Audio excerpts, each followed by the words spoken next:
Salmo de número 27. Salmo de Davi. Salmo de Davi.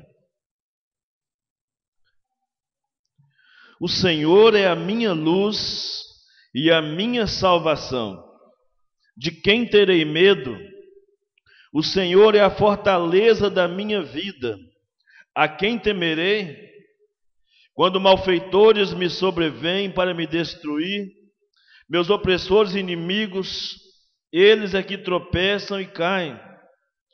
Ainda que um exército se acampe contra mim, não se atemorizará o meu coração. E se estourar contra mim a guerra, ainda assim terei confiança. Uma coisa peço ao Senhor e a buscarei, que eu possa morar na casa do Senhor todos os dias da minha vida, para contemplar a beleza do Senhor e meditar no seu templo. Pois no dia da adversidade, Ele me ocultará no seu pavilhão, e no recôndito do teu tabernáculo me acolherá. Elevar-me-á sobre uma rocha. Agora será exaltada a minha cabeça, acima dos inimigos que me cercam. No seu tabernáculo oferecerei sacrifício e júbilo. Cantarei e salmodiarei ao Senhor. Ouve, Senhor, a minha voz, eu clamo. Compadece-te de mim e responde-me.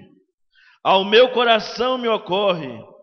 Buscai a minha presença. Buscarei, pois, Senhor, a tua presença. Não me escondas, Senhor, a tua face.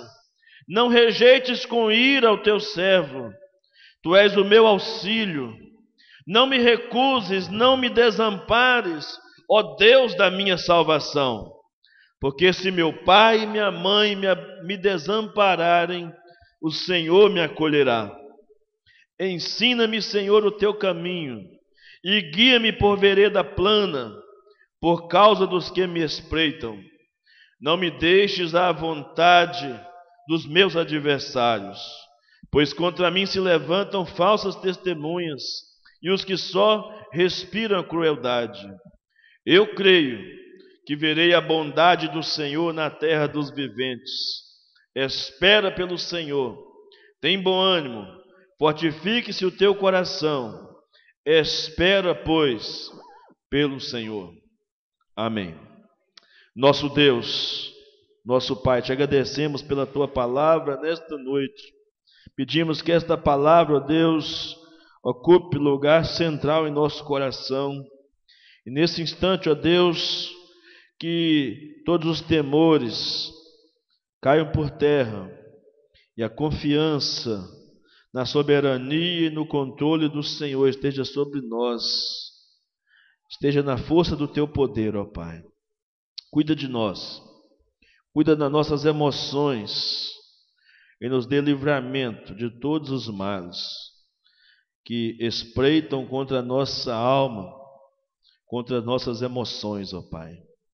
Entregamos nossas vidas no teu altar, para o louvor da tua glória, em o nome de Jesus. Amém. Amém. Amém, amados? Na nossa série de mensagens, Desista, a nossa reflexão da noite é: desista de negar o medo. Desista de negar o medo, mas não seja vencido por ele. Amém? Desista de negar o medo, mas não seja vencido por ele. Talvez, amados, a ordem mais repetida da Bíblia seja: não temas. Eu não sei precisar, de vez em quando eu ouço alguém dizer que há um não tema para cada dia do ano. Não sei se existe exato essa precisão.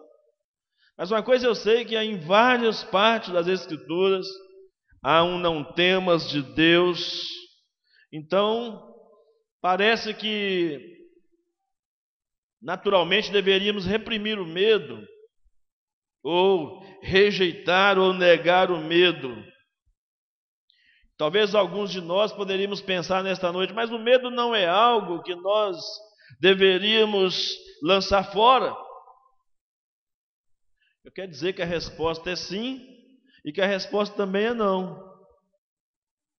Se é que dá para ser entendido nessa noite, nesse aspecto. A Bíblia não diz que nós não podemos ter sentimentos de medo. Na verdade, o que a Bíblia nos orienta é que devemos conhecer as nossas emoções. A Bíblia nos orienta a conhecer o nosso coração, a examinar a nossa vida e ver quais são aqueles elementos que estão desencadeando medos e ansiedades em nossos corações. É disso que nós queremos compartilhar. Porque há um medo bom, que é o medo quando que nos apresenta como resposta às ameaças, aos perigos. Geralmente, quando se está com medo, o coração bate mais acelerado, a adrenalina fica mais forte, dá um frio. Os judeus, inclusive, achavam que a sede das emoções estava nas entranhas, porque dá um frio na barriga quando estamos com medo, ou algum desarranjo. Eu, por exemplo, quando estou com medo de alguma coisa ou assustado, me dá um desarranjo estomacal. Eu tenho que resolver primeiro esse desarranjo para depois resolver o problema que está fazendo medo, que está assustando. Cada um tem uma forma diferente de reagir ao medo. Todos nós passamos pelo medo, irmãos. Uma coisa que, às vezes, o cristianismo ou o triunfalismo do cristianismo tenta nos impedir de admitir que passamos por medo.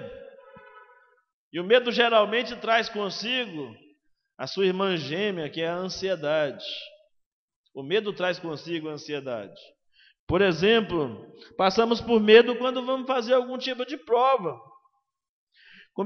Quando vamos começar um novo emprego, quando vamos para uma nova igreja, quando mudamos de cidade, começamos um novo empreendimento. Quando perdemos o emprego, também ficamos com medo. O que vai acontecer daqui para frente? Quando estamos na estrada, de repente, um carro dá uma derrapada brusca e vem na direção da gente. Não sei se você já teve essa experiência, mas eu já tive. Aqui na estrada de Belo Horizonte, ali perto do Montanha Lanches, estava subindo. Eu estava vindo em direção, melhor dizendo, vindo em direção a Timóteo e descendo perto do montanha ali. Ainda deu para ver o carro que era. Era um Zafira, que começou a capotar e vindo na direção do carro que eu estava. Eu vi o carro crescendo na minha frente assim. E o que fazer? Não há o que fazer. De repente, nas últimas capotadas, ele virou para o outro lado e Deus nos poupou a vida naquele instante. O medo às vezes vem por frações de segundo. Infelizmente, muitos de nós se sentem fracos e culpados ao admitirmos os medos. E por isso, às vezes, até evitamos reconhecê-los publicamente, falarmos sobre eles. Achamos que o medo vem e que o medo vai automaticamente. Na minha infância, na minha adolescência, eu tinha muito medo de escuro. Moramos numa casa onde o banheiro era lá no fundo, era fora da casa. E um dia meu pai disse assim, eu toda vez chamava minha mãe para ficar na porta da cozinha. Mãe, fica na porta da cozinha que eu vou lá no banheiro, fica me vigiando aí. E um dia meu pai falou assim, você vai sozinho, rapaz, você é homem. E eu nem sabia. Você vai sozinho. Se você chamar sua mãe mais uma vez, eu vou trancar você do lado de fora. Você vai passar o resto da noite lá de fora. Eu tive que aprender a vencer meus medos. Eu tinha medo da morte. Eu tinha muito medo da morte, mesmo sendo um cristão. Mas um dia alguém me disse: olha, o medo da morte ou não só interfere num fator importante da vida da gente, no fator qualidade de vida. Sabe por quê? Porque se você tiver medo da morte, se você não tiver medo da morte, sabe o que vai acontecer? Você vai morrer. E se você tiver medo da morte, você vai morrer também. E o que diferencia uma coisa da outra é que a qualidade de vida muda bastante quando você não tem medo de morrer. Às vezes o medo de morrer, eu tenho detectado isso, ainda está impregnado em nossa história de vida como cristãos, porque foi impregnada em nós a salvação pelas obras, e achamos que não somos tão bons, tão crentes, tão espirituais quanto deveríamos ser, e por isso, quem sabe, Deus mude de ideia de última hora e não queira nos salvar. Aí não há uma confiança absoluta de uma salvação eterna, muitas vezes. Então não vale a pena ter esse tipo de medo, embora ele seja real.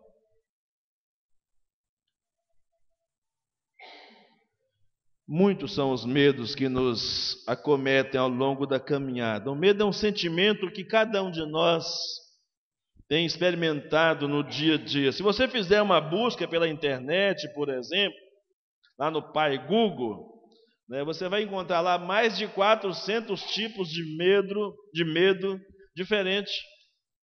Os homens vão nomeando, vão dando nome aos seus medos.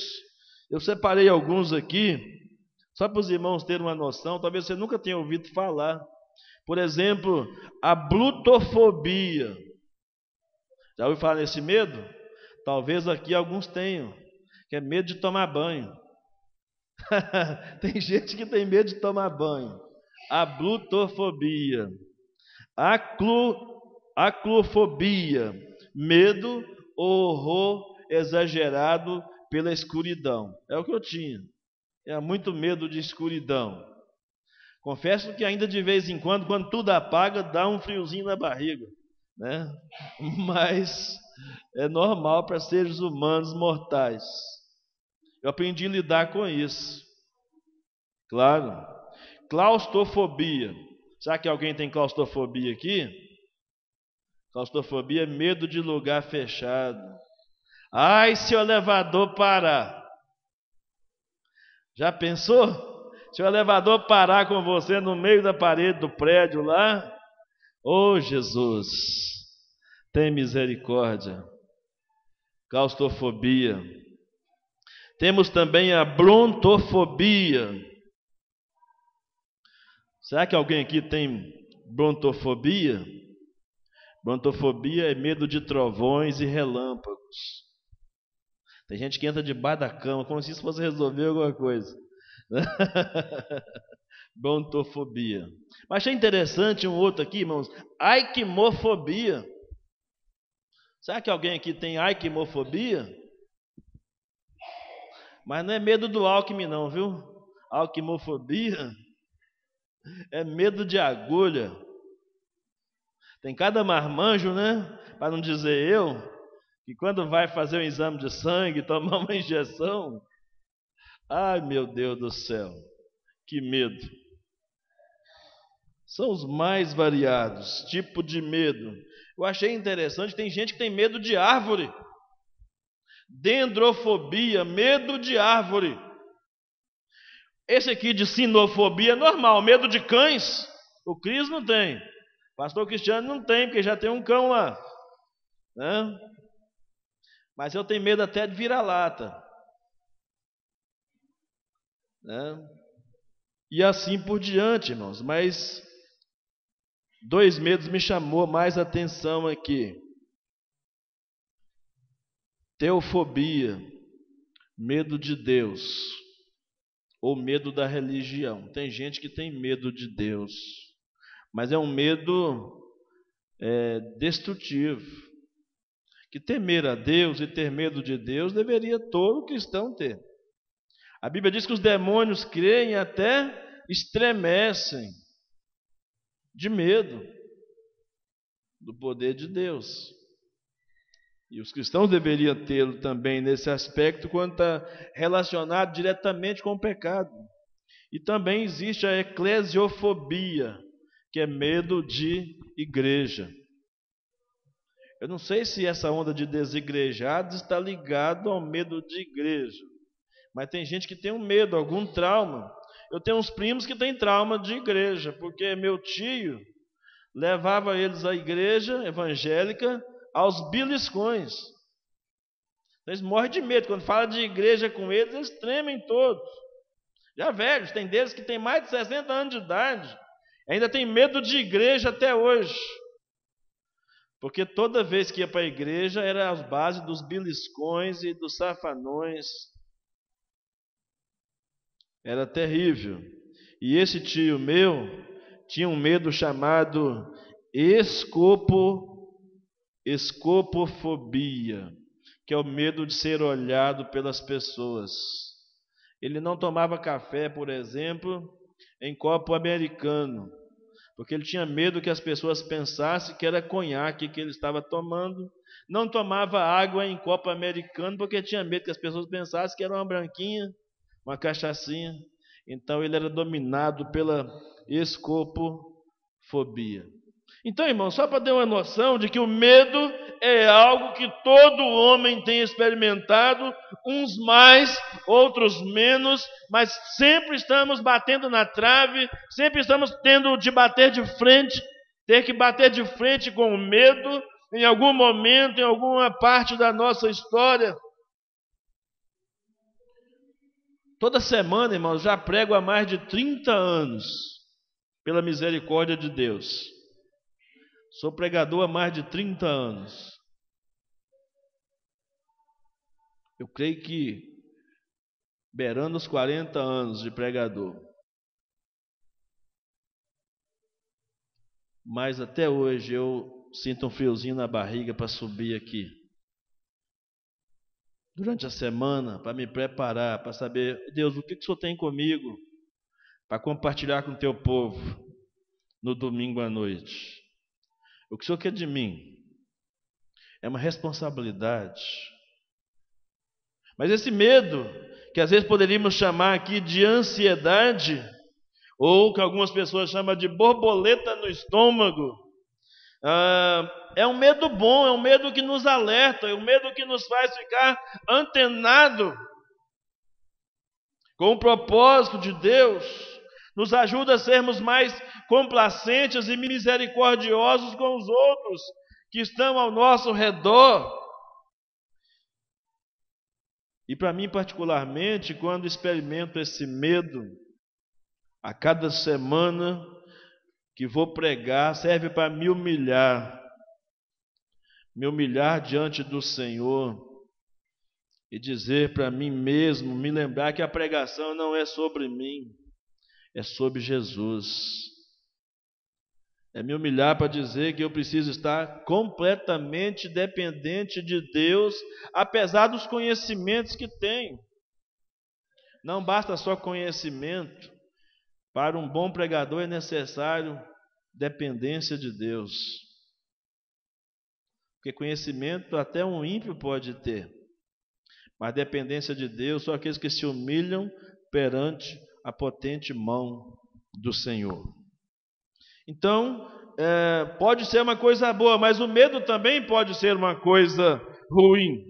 Porque o medo ruim é aquele medo que nos paralisa, que nos trava, o medo que pode consumir as nossas vidas, pode nos impedir de alcançar o sucesso e a realização. O medo pode nos impedir de ter relacionamento com as pessoas. O medo pode nos impedir de desenvolver o pleno potencial de Deus em nossas vidas. Deus tem algo mais para nós, mas nós ficamos recuados, temos medo de fazer escolhas e de assumir a responsabilidade por elas, temos medo de romper. Isso pode ser ruim para nós. Embora haja, como eu mencionei aqui, uma grande quantidade de medos, um psicólogo e pesquisador chamado Michael Yapko, ao longo de 30 anos estudando sobre o medo, ele identificou 3 categorias gerais de medo. Medo, que observando nossos comportamentos se tornam prejudiciais, porque nos restringem de assumirmos as posições ou os lugares onde Deus preparou para que nós assumamos na nossa caminhada. Esses medos afetam a nossa vida no modo como nós servimos a Deus. Esses medos afetam em nossa vida o modo como nós criamos os nossos filhos. Esse medo nos afeta o modo de decidirmos sobre uma situação que precisamos tomar um posicionamento, mas nós temos medo de assumir o posicionamento que temos que tomar. Esse medo de mudar de emprego, às vezes o medo de mudar de cidade, o medo de mudar de igreja e o medo de administrarmos nossas finanças. E todos esses medos estão ligados a uma área muito interessante da nossa vida, que nós chamamos de zona de conforto. Para romper com medo, eu preciso romper com a minha zona de conforto. E o psicólogo que analisou essas categorias disse que uma primeira categoria de medo se relaciona ao medo de cometer erros.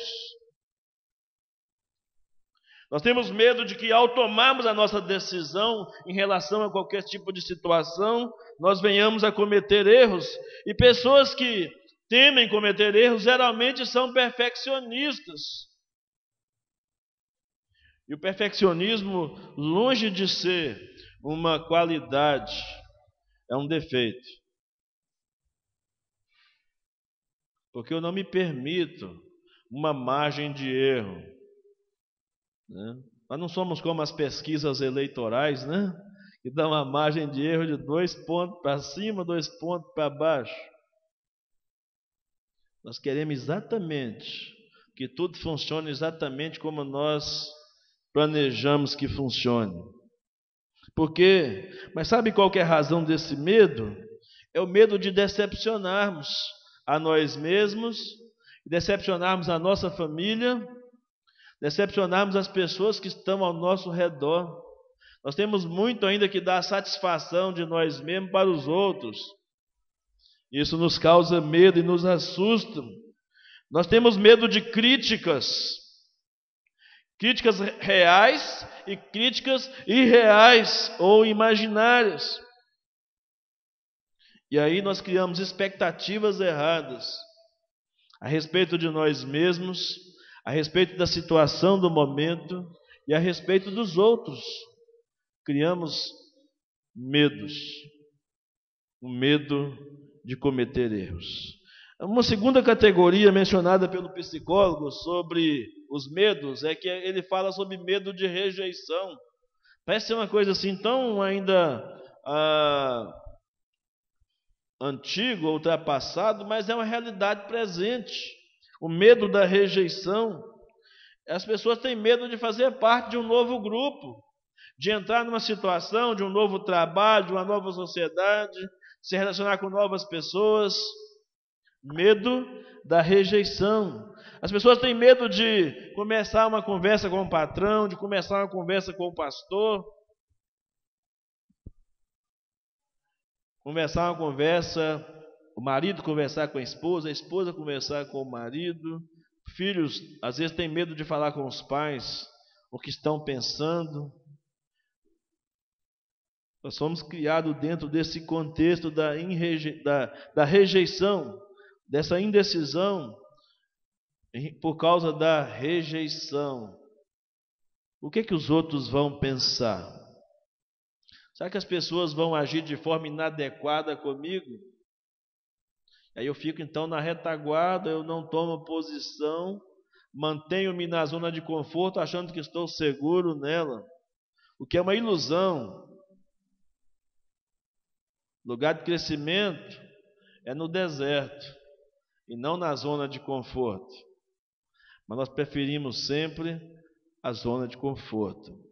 Só a ideia de que outros julgarão a nossa decisão como uma decisão errada já nos faz tremer de medo de ser rejeitado. Às vezes acontece muito entre marido e mulher, né? Às vezes o marido tem uma ideia, a mulher tem outra, e o marido às vezes fica na balança com medo de tomar a decisão, porque depois a mulher pode lhe jogar na cara: eu não te falei? Eu não te avisei? E às vezes também o marido, a mulher pode, o marido pode também jogar na cara da mulher ou dos filhos: eu não te falei? Só com relação à doutrina das últimas coisas que eu vi uma fala interessante de um pregador, me parece que Hernando Dias Lopes, que diz ele que quando tiver o arrebatamento da igreja e estiver subindo aos céus, há milenistas, pré-milenistas e pós-milenistas, ele diz que vai estar um dizendo ao outro: não te falei que seria assim? Cada um tem uma ideia, cada um tem uma teoria a respeito do que vai acontecer nos últimos dias. Seja qual for o contexto que nós temos medo da rejeição, isso nos trava, nos impede de tomar decisões acertadas. E a terceira categoria de medos definidos por esse psicólogo é o medo das consequências do relaxamento ou do descansar. A Bíblia nos manda por diversas vezes descansar no Senhor. A Bíblia nos manda diversas vezes não estarmos ansiosos por coisa alguma, mas temos medo de descansar no Senhor. Ou então às vezes entregamos algum problema nas mãos do Senhor, mas nós não ficamos tranquilos. Nós não descansamos. Nós entregamos um problema nas mãos do Senhor, mas perdemos a noite de sono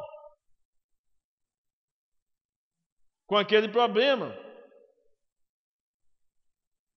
Ou então oramos como se não confiássemos que Deus tem poder para responder a nossa oração. Fica-se o tempo inteiro com medo de descansar no Senhor e vai viver então na defensiva o tempo todo, por medo de que alguma coisa ou de que alguma pessoa o machuque e te tire da sua área de segurança, quando nós baixamos a guarda. Não devemos, irmãos, negar os nossos medos. Na verdade, Deus nos chama a identificá-los pelo poder do seu Espírito Santo e seguir em frente. Nós temos na Escritura Sagrada diversos exemplos. Nós temos, por exemplo, em Moisés, um exemplo de alguém que avançou contra o medo, contra a insegurança, contra a inferioridade e confrontou a Faraó. Nós encontramos em Davi alguém que avançou contra o medo das pessoas, que dizia ao seu redor que ele não teria condições de vencer o gigante Golias. Temos na pessoa de Josafá, um rei que teve medo, quando soube que todos os 3 povos vizinhos haviam se ajuntado contra o povo de Israel. E é interessante que no meio do medo ele tomou uma decisão muito interessante. Ele disse assim: Senhor, eu estou com muito medo, eu não sei o que fazer, mas uma coisa eu já estou fazendo, eu ponho meus olhos no Senhor. Quando se está com medo, eu tenho que colocar os meus olhos no Senhor. Encontramos em Esther uma rainha judia que teve coragem de entrar na presença do rei, o que era um problema sério. Entrar na presença do rei Artaxerxes, rei da Pérsia, seria risco de perder a vida. Mas ela, por desejar que o cetro de justiça fosse apontado para ela, avançou contra o medo de perder a própria vida, ao quebrar um forte tabu social de sua época, entrar na presença do marido sem ter sido chamado. José, o pai adotivo, terreno de Jesus, teve medo quando soube que Maria estava grávida. Pensou secretamente em fugir daquela situação e Deus o impediu de fazer isso. Então, cada um desses exemplos bíblicos, irmãos, que nós mencionamos, nos ensina que coragem não é ausência de medo. Assim como a paz não é ausência de problemas. Coragem não é ausência de medos. Pelo contrário, coragem é a capacidade que Deus nos dá para pensar e agir apesar dos nossos medos. Quando uma pessoa fala comigo que não tem medo de nada, eu tenho muito medo dela. Se a pessoa falar que não tem medo de nada, eu fico assustado, eu tenho medo dela. É tão preocupante quanto quem tem medo de tudo.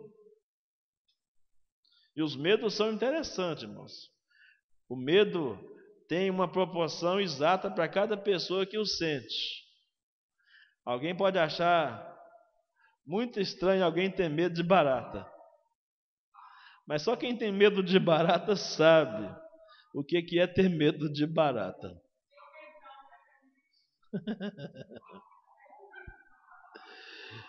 O que poderá estar acontecendo com você? Ou o que poderá acontecer com você, irmão, se você avançar contra os seus medos?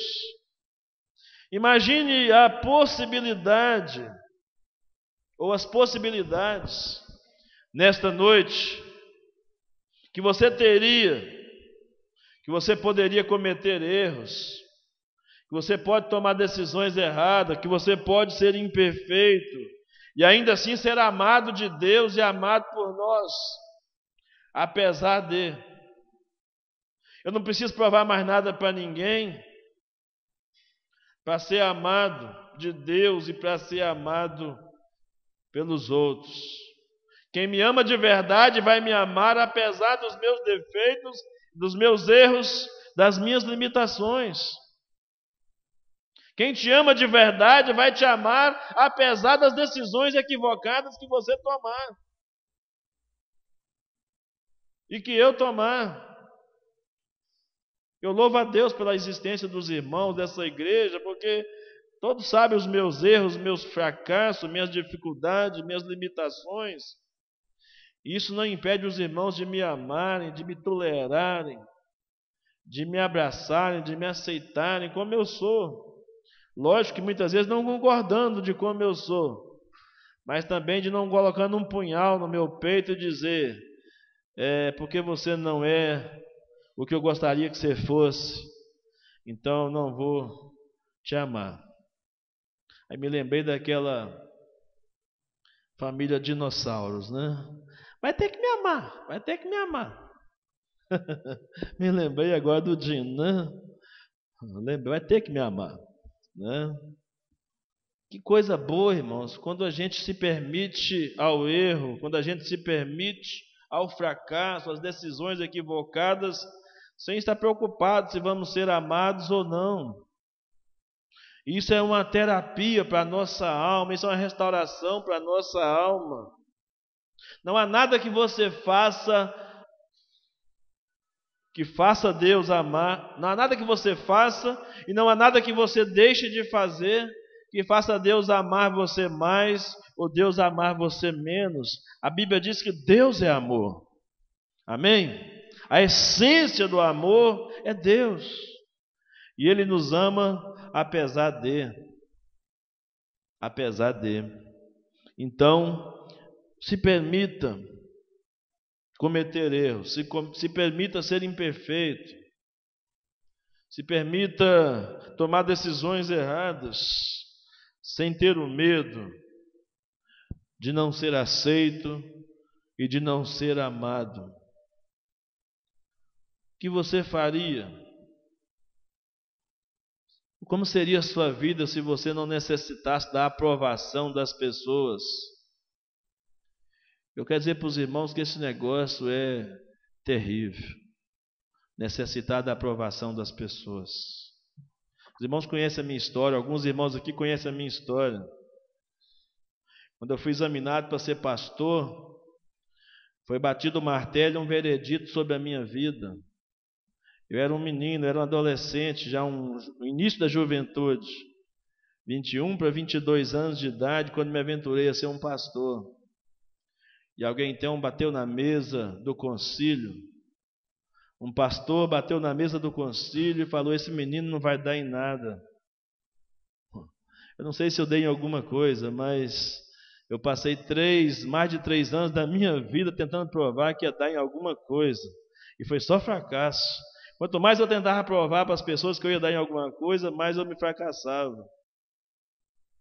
Até ser libertado por Deus desse sentimento de aprovação dos outros. Outro dia alguém me falou, numa discussão acalorada, dizendo que, porque eu pensava diferente dele, que a minha igreja era menor do que a dele, e que a dele crescia mais do que a minha. No outro tempo, talvez eu entrasse em crise por isso. Mas agora eu não dependo desse tipo de julgamento, porque quando eu olho para o rosto de cada um de vocês aqui essa noite, eu tenho a sensação de que valeu a pena, que tem valido a pena. Crer no que eu creio, pregar o que eu prego e viver o meu relacionamento com vocês da forma como eu vivo, eu creio que valeu a pena, tem valido a pena chegar até aqui. E para finalizar a nossa reflexão sobre essa questão dos medos, de como não desistir do medo, ou como não negar o medo e ao mesmo tempo não ser vencido por ele.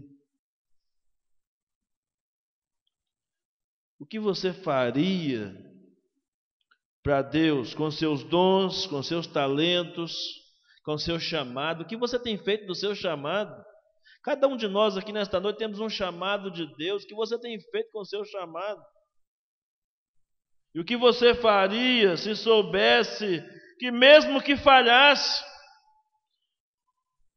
no entendimento que você teve a respeito do seu chamado, mesmo que você falhasse, não haveria problema, porque Deus não deixaria de amar você por causa de um dom ou de um talento que você não executou plenamente como deveria executar. O que você faria se estivesse tão seguro no amor de Deus e que ficasse livre da aprovação dos outros? O que faria se você fosse livre para falar a verdade às pessoas que estão perto de você, sem ter o medo de ser rejeitado por elas? Como seria bom para mim e para você se nós saíssemos desse ambiente de faz de conta?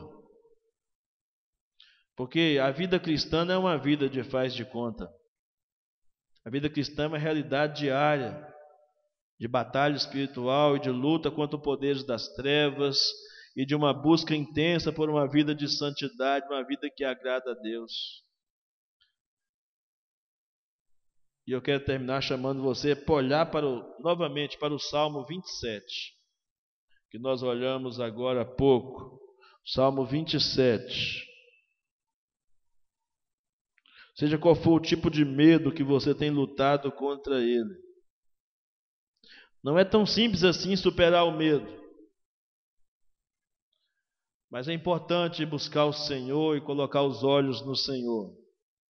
Não é simplista a decisão de vencer o medo. Mas o salmista no Salmo 27 nos ensina grandes lições aqui para vencermos o medo. não é simplesmente uma questão teológica sem relação com a vida. Davi sabia do que ele estava falando. Davi sabia que tinha malfeitores, inimigos tentando devorar, tentando destruir, pessoas que estavam torcendo para o seu insucesso, para o seu fracasso. Davi sabia muito bem disso. O tempo inteiro a Bíblia diz, lá no verso 12 do capítulo 27, aí do Salmo 27, ele respirava por violência o tempo inteiro. Nada poderia ter feito mais feliz aos inimigos do que ver a cabeça de Davi fora do seu corpo. Davi tinha um exército inteiro acampado contra ele, a Bíblia diz.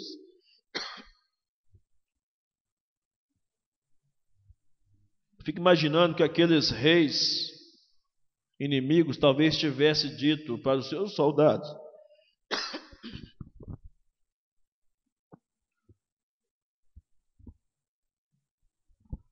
aquele que vier com a cabeça de Davi numa bandeja ou na sua mão vai ser coroado, ou então vai casar com a filha do rei, sei lá, alguma premiação maluca dessas por aí. Mas Davi diz que o coração dele não temeria. Verso 3: ainda que a guerra surgisse contra ele, ele estaria confiante. Davi sabia muito bem sobre esse assunto, que era enfrentar o medo. E por isso ele pôde dizer com muita autoridade: o Senhor é a minha luz e a minha salvação, de quem temerei? O Salmo todo, 27, fala dessa luta pela vitória sobre o medo. Buscar o Senhor em todo momento como uma afirmação de fé. É o que diz os versos de 1 a 3 do Salmo 27.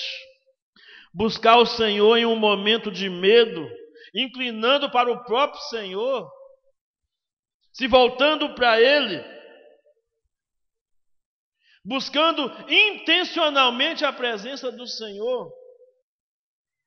É o que Davi diz aqui dos versos 4 até o verso 6 do Salmo 27. Ele diz: uma coisa eu pedi ao Senhor, e eu hei de procurar, eu hei de buscar, que eu habite na casa do Senhor. Talvez se fôssemos nós, sem o discernimento exato do poder de Deus e da presença de Deus, talvez fizéssemos uma oração como Davi fez, mas com um desfecho diferente. Uma coisa pedi ao Senhor e hei de procurar: tire-me daqui, Senhor, me tira desse lugar.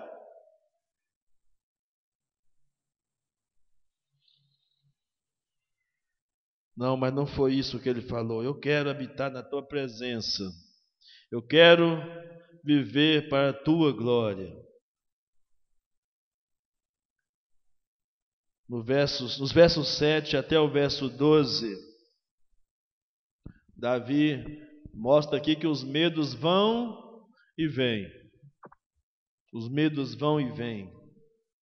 E toda vez que o medo voltar, amado, eu preciso redirecionar o foco da minha vida para o Deus da minha salvação, em oração sincera. Toda vez que o medo vier, eu preciso voltar-me para o Senhor.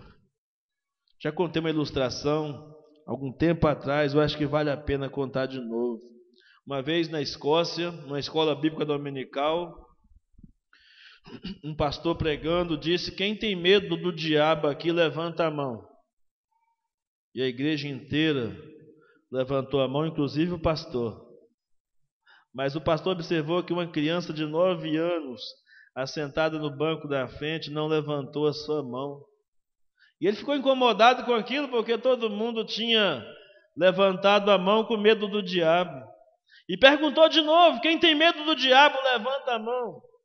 As mesmas pessoas levantaram a mão, mas aquela criança permaneceu de mão abaixada, e o pastor, incomodado, foi entrevistar a criança e disse: você entendeu bem a pergunta, meu filho?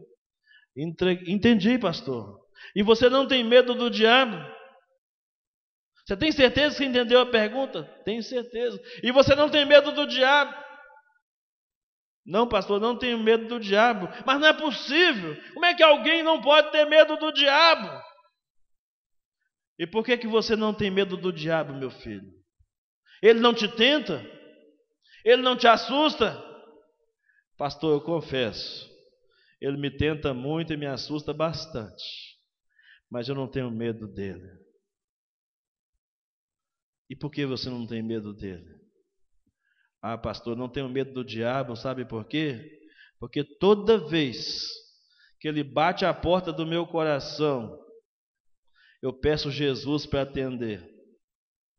E quando Jesus atende, o diabo diz: desculpa, bati na porta errada.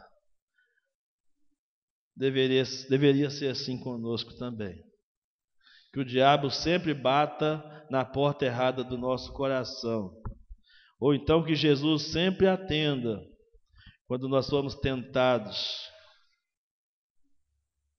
ou fomos amedrontados pelo inimigo das nossas almas. E para isso o salmista dos Salmos, dos versos 7 até o verso 14, ele diz que a oração deve sair de uma consciência de nossa necessidade pela presença de Deus. Ele diz que a nossa oração deve ser baseada na misericórdia de Deus. A nossa oração deve sempre esperar, se é na misericórdia de Deus, deve sempre esperar a resposta do Senhor. A oração, ela, ao mesmo tempo que você ora, você já entende que a oração a resposta da sua oração pode ser a sua própria oração. Ou quem sabe você pode ser a resposta da sua própria oração.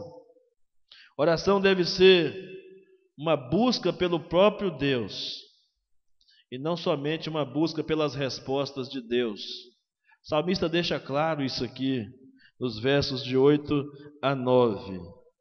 E sempre lembrar: medos vão, medos vêm, mas a oração deve ser sempre o recurso da nossa alma para vencermos nossos medos. A oração está sempre relacionada com a nossa obediência, especialmente no tempo de prova, no tempo de luta. A oração deve estar extremamente relacionada com a nossa obediência ao Senhor. Manter o foco sempre. Continuar buscando ao Senhor. É o que diz os versos 13 e verso 14. O salmista diz: eu creio que eu hei de ver a bondade do Senhor na terra dos viventes. Eu creio. É com a fé que se vence o medo. É com a convicção de que Deus é um Deus presente que nós vencemos o medo. Mesmo sabendo que o medo faz parte do ser humano, mesmo sabendo que o medo é uma realidade, precisamos aquietar um momento na presença de Deus. Precisamos fazer perguntas para nós mesmos: de que mesmo você tem medo? Com o que você está ansioso? Será com o dinheiro? Será com a profissão? Será com a segurança dos seus filhos? Você está com medo de quê? Com problemas com seu cônjuge, com relacionamentos, seu trabalho, seu futuro? Está nas mãos de quem? Saúde. No Salmo 46, versículo 10, o salmista diz: aquietai-vos e sabei que eu sou Deus. Aquietai-vos, busque ao Senhor para vencermos nossos medos. Não os negue, são reais, às vezes imaginários, mas é realidade de seres humanos, falhos e limitados como nós. Mas não se deixe ser vencido pelo medo. Coloque o foco no Senhor. Diga como salmista nesta noite: com convicção: o Senhor é a minha luz e a minha salvação. Eu não terei medo de nada nem de ninguém, tendo o Senhor na minha retaguarda. Amém?